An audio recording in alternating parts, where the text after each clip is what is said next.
गर्मीको सिजन आएसँगै अब बजारमा प्रशस्त काँचो आँप पाउन थालिसकेको छ। आउनुहोस् आज काँचो आँपबाट बनेको मिठो खट्टी मिठी अचार हामी बनाउँदैछौँ। हजुरहरू पनि यो सिजनमा खट्टी मिठीको स्वाद लिन चाहनुहुन्छ भने हामीसँगै हजुरहरू पनि यो अचार बनाएर हेर्न सक्नुहुन्छ। सबैभन्दा पहिले आँपलाई सानो सानो टुक्रामा काट्ने र कराईमा हाल्ने र जति आँप हाल्नुहुन्छ लगभग त्यति नै चिनी पनि हाल्ने। हामी यसमा तेलहरू केही पनि हाल्दैनौँ। कराईमा आँप र चिनी हालिसकेपछि तिनीहरूलाई मजाले मिक्स गर्ने अनि आगोमा बसाल्ने।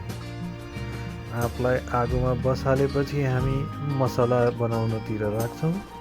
यसमा हाल्नुपर्ने मसलाहरू जस्तै बिरे नुन, सादा नुन, मुङ्ग्रेलो, सौँफ, अर्को मसला, रातो खोर्सानी, खोर्सानीको धुलो लगायतका स्वादअनुसार मसला हाल्न सकिन्छ।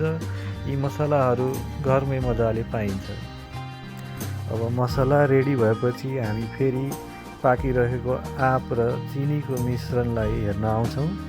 बिस्तारै यो पाक्दै गरेपछि आँपले आफ्नो रङ्ग परिवर्तन गर्छ, आँप जेली जस्तै हुन आउँछ र धेरै बेर पकाएपछि बिस्तारै कम हुँदै गएपछि त्यसमा नुन र खोर्सानी हालिदिने र एकछिन सुक्दै गएपछि सम्पूर्ण मसलाहरू हाल्न सक्छौँ।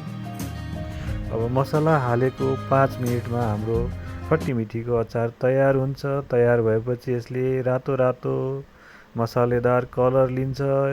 हामीले पकाएको त निकै स्वादिलो भयो। हजुरहरू पनि पकाएर ट्राई गर्नुहोला।